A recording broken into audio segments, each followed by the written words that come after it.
చేసుకుంది 851 కోట్లు, ఇచ్చింది 2222 కోట్ల పైన ఇచ్చారు.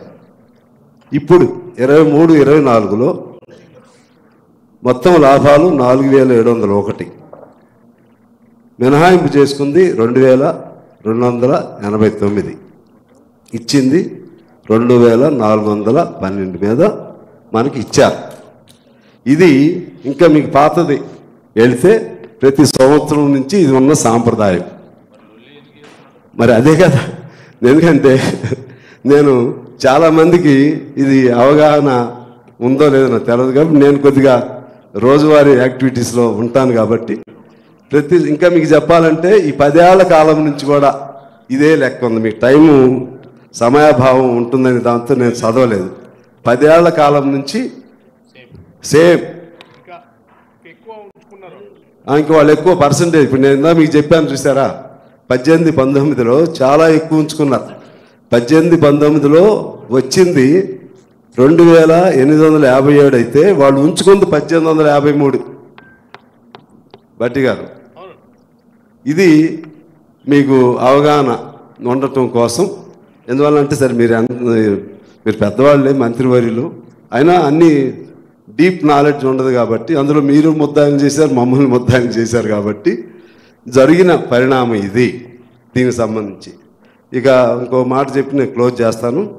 అదేవిధంగా ఇవాళ కాంట్రాక్ట్ కార్మికులకు కూడా 5000 ఇవ్వటం ద్వారా ఒక గొప్ప సాంప్రదాయానికి తెరదీసిన మన రాష్ట్ర మంత్రివర్గానికి నేను మా గుర్తింపు సంఘం తరఫున, అలాగే సింగరేణి కార్మిక ప్రాంత ఎమ్మెల్యేగా నేను వారికి కృతజ్ఞతలు తెలియజేస్తూ ఉన్నాను.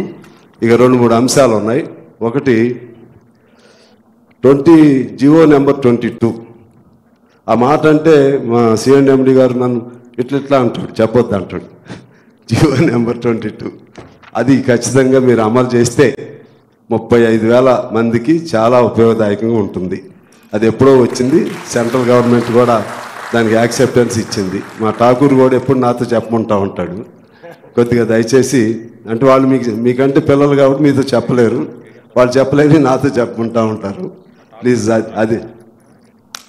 అది కూడా మీరు పరిగణలోకి తీసుకోమని నేను కోరుతా ఉన్నాను. ఇంకా రెండో అంశం ఏంటంటే, సింగరేణి కార్మికులకి సొంత ఇళ్ళు లేని వాళ్ళు పనిచేసి దిగిపోయి ఆ ఇళ్లలోనే ఉంటుంటే ఆ ఇళ్లను కూల్చేస్తున్నారు. వాళ్ళకి ఏదో ప్రత్యామ్నాయం చూపెట్టాలని బాధ్యత మన పైన ఉంది. ఎందుకంటే ఉత్పత్తులు, లాభాలన్నీ తీసుకొచ్చింది వాళ్ళు నిర్దాక్షిణ్యంగా. మరి మా కొత్తగూడెం అయితే మా జిఎం గారు పాపం ఆయన దైవభక్తి ఎక్కువ, నాది నిష్ఠ ఇది అంటాడు ఆయన మీద నేనేమి కాదు. ఆయన ఏంటంటే సిన్సియర్. ఆ సిన్సియారిటీలో భాగంగా ఎవరిని బతకనిట్లేదు. అది కొద్దిగా అన్ని చోట్ల ఉందేమో నాకు తెలియదు ప్రాబ్లం. దయచేసి ఆ పేదవాళ్ళు, దిగిపోయిన కార్మికులు ఉంటున్న వాటికి ఒక మార్గం మీరు ఆలోచన చేయమని నేను కోరుతున్నాను. ఆఖరిగా అసలు ఇళ్ళు లేని వాళ్ళకి మీరు టీచర్లకు సొంత ఇళ్ళు ఉంటాయి, దిగిపోయేటప్పటికి అన్ని డిపార్ట్మెంట్లు సొంత ఇళ్ళు ఉంటాయి. మీరు చూడండి, ఒక సింగరేణి కార్మికుడికే సొంత ఇల్లు అంటూ ఉండదు.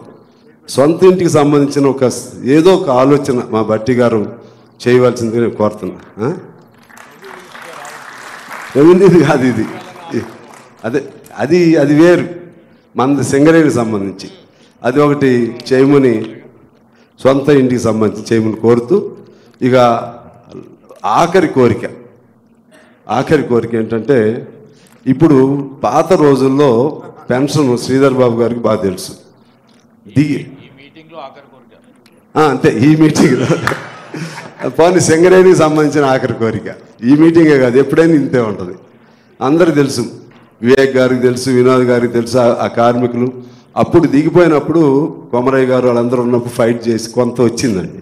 ఇప్పుడు ఎంతో పెన్షన్ వస్తుందో తెలుసండి, 2000, 3000, 10,000 లోపు చాలామంది వాళ్ళకి. ఇప్పుడు ఏమైందంటే సార్, ఇప్పుడు వాళ్ళకి దాని ప్రిజంప్షన్ ఏంటంటే, సింగరేణిలో పనిచేసిన వాళ్ళు ఆల్రెడీ అంతకుముందు ఆస్తులు ఉంటాయి కదా అని ప్రిజంప్షన్తో వాళ్ళకి వేరే పెన్షన్ ఇవ్వట్లేదు. అదొకటి. రెండోది, ఆల్రెడీ సింగిల్ పెన్షనే ఉండాలి లెక్కతో, సెకండ్ పెన్షన్ ఉండలేదు. మీ గవర్నమెంట్ పెట్టింది ఏంటి, 2,50,000 వరకు అర్బన్లో వాళ్ళకి అప్పర్ లిమిట్.